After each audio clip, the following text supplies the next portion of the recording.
Hello लोगोफोर बड' जब info YouTube चेनेलाव बरायबाय आसा खालामो गासैबो मोजां दङ।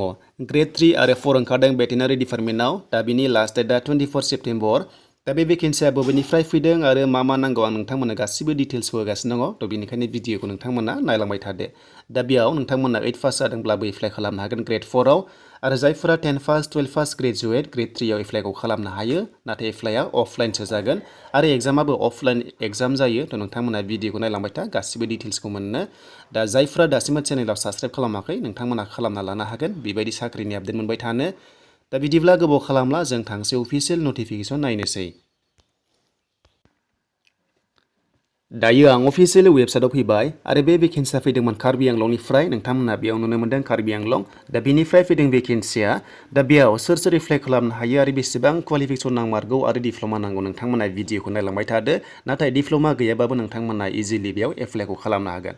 थ' बिदिब्ला जों नायनोसै अफिसियेल नटिफिकेसन।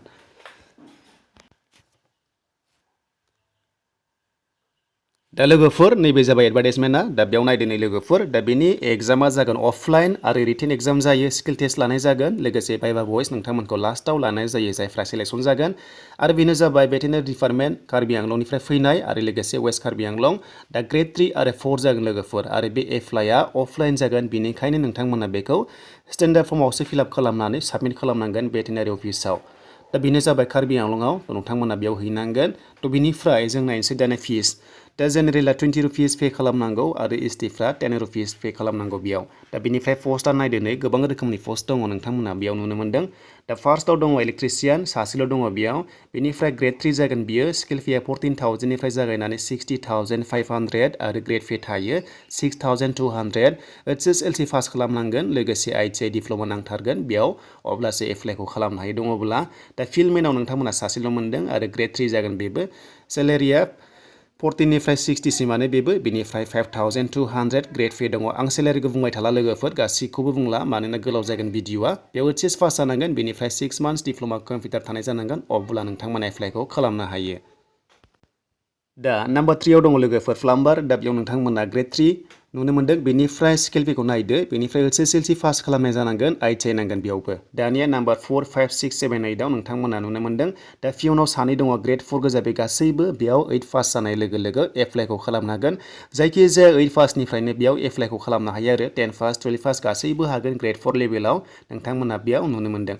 दा बेनिफ्राय टटेल पस्टआ 9 लिरनाय दङ गोबां खम बेयाव। बेनिफ्राय नोंथांमोना एप्लाइखौ खालामबा अफलाइन एप्लाइ खालामनांगोन आरो बैसोआ 18निफ्राय 38 इयार्ससिम बेयाव एप्लाइखौ खालामनो हायो। बेनिफ्राय एज रिलेक्सेसन थाखायो लोगोफोर एसटिफ्रा 43 इयार्ससिम एप्लाइ खालामनो हायो आरो बेनिफ्राय लास्ट डेटआ 24 सेप्तेम्बरसिम थागोन। नोंथांमोना बे समाव अफलाइन एप्लाइखौ खालामनो हायो।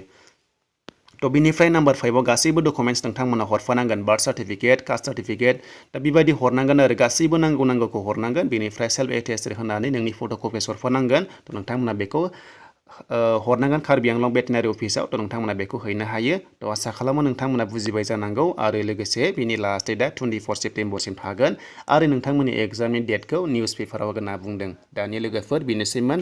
दा बेयाव अनलि कार्बि आंलंआवल' एप्लाइ खालामनो हागोन बाखि बेयाव हानाय नङा। थ' नोंथांमोना बुजिबाय जानांगौ। थ' आसा खालामो मोजां मोनोबा लाइक कमेन्ट शेयार आरो गोदाननि फैदोंबा चेनेलाव साबस्क्राइब खालामनानै लानो हागोन।